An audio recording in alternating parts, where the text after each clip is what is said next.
Good morning. I am Anil Agarwal, former Chief Manager, Punjab National Bank. So we started an initiative that we will discuss one chapter each of Holy Gita and try to understand how we can change our lives by following the teachings of Lord Krishna.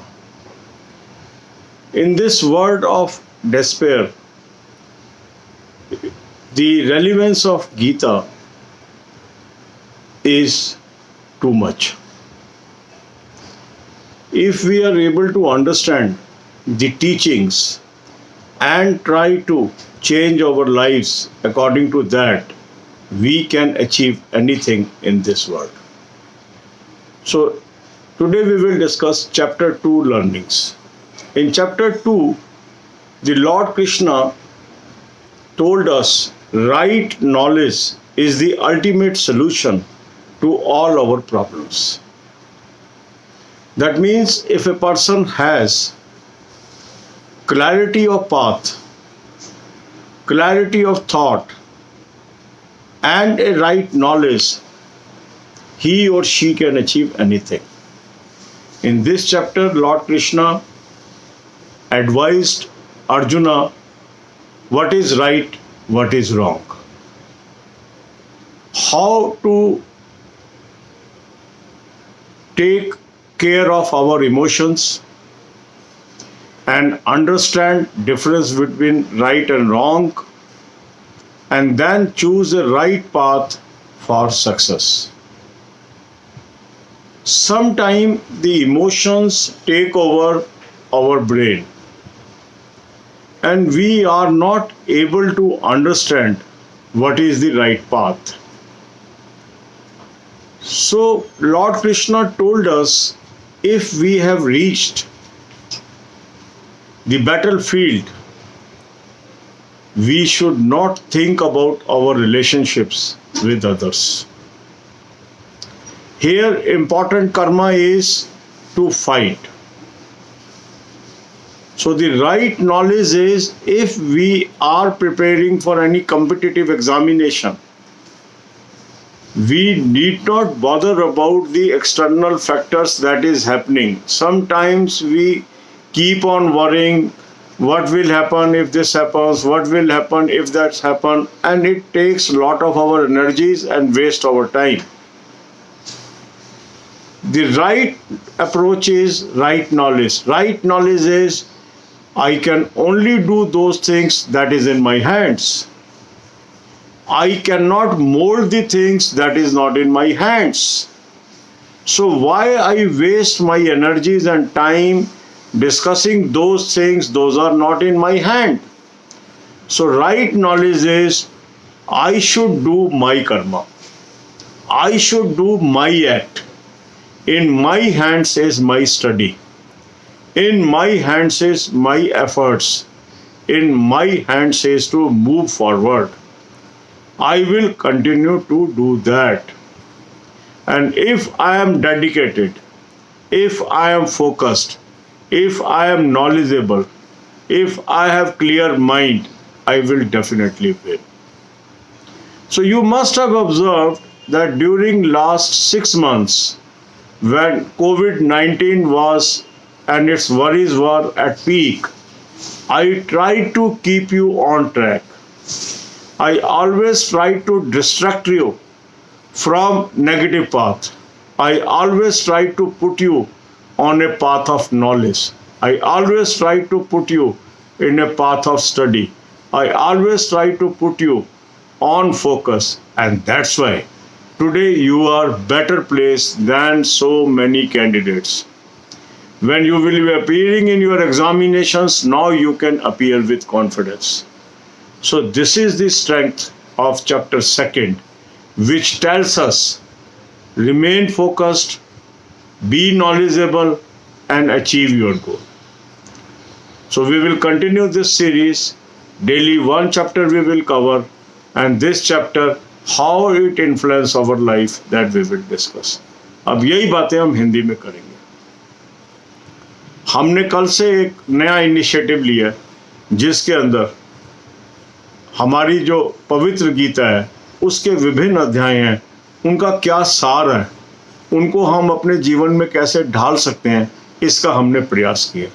हम बहुत छोटे व्यक्ति हैं, मगर फिर भी ईश्वर की कृपा से हम उस राह पर चलने का प्रयास करेंगे। जो सेकंड चैप्टर है, इसमें भगवान श्री कृष्ण ने हमें ये बताया है कि राइट नॉलेज, सही नॉलेज अल्टीमेट सोल्यूशन है।